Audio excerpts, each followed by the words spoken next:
Hey, what's going on, guys? Josh here, Momentum Productions, and in today's video I'm going to be talking about the Vortex or Inception shot. Now this feature is actually pretty new to the zhiyun Crane 2 gimbal, but it's also available on the Weeble Lab, Crane 3 Lab, and other gimbals like the DJI Ronin S. It may be known as the Inception shot or Vortex shot, doesn't matter, but it's a really good type of shot to use, especially if you want to skew a perspective in your video.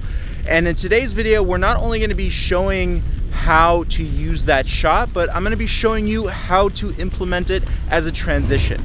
All right, let's get to it. So if you do have the Crane 2 gimbal, to access Vortex mode, all you have to do is press on the mode button twice, wait for it to go into POV mode, and then press it another 2 times. Then you're gonna see a big V on that LED screen. Your camera's gonna point up, and then you'll be able to access Vortex mode. Now, I strongly recommend to start off holding the gimbal like a flashlight, and that way you'll be able to get the hang of Vortex mode really easily. Now, the joystick is gonna control the turning of that Vortex mode, and it is pressure sensitive. So the more you press to the right or to the left, the faster it will spin. Check out the size of this helmet. I don't want to fall face first off of this unicycle. That would hurt a lot.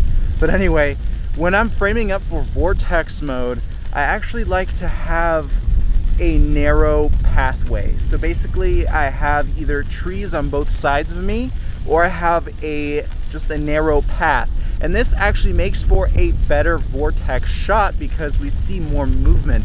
It's not just the floor that's moving, but it's actually the sides of the shot too.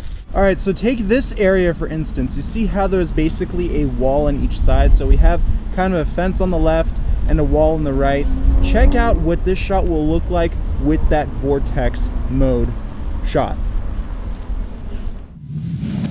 All right, so now we're back in my studio. The audio just got really rough, especially with the wind coming in. So I also want to talk to you about the speed of the Vortex shot. Notice how slow the rotation is. Now the reason behind this is that I want to keep things shot at real time simply because I have 4K.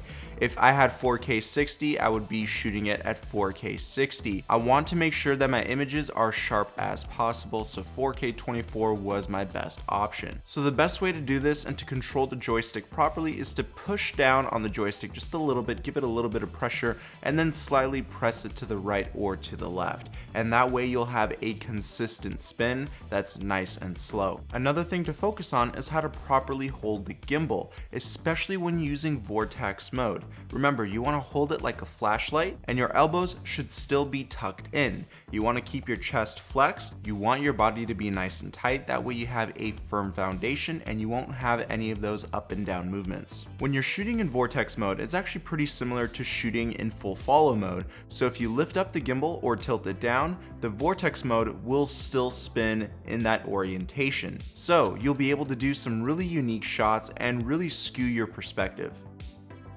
Remember to keep your spins or turns very consistent, a nice slow speed in all of the shots that you're doing for your video. Otherwise, it'll be pretty difficult to mess with the speed in your video editor.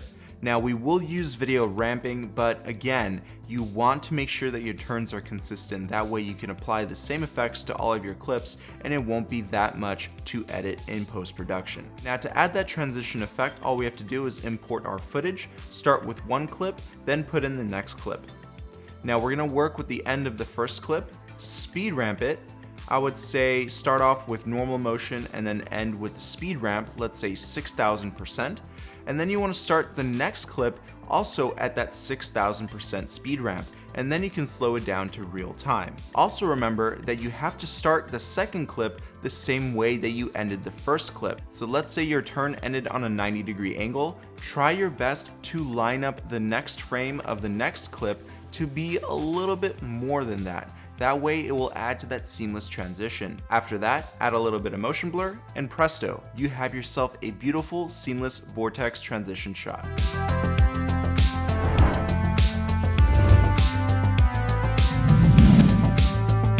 And that's all there is to it. Remember guys, subscribe with those notifications turned on, and I'll see you in the next video. Peace!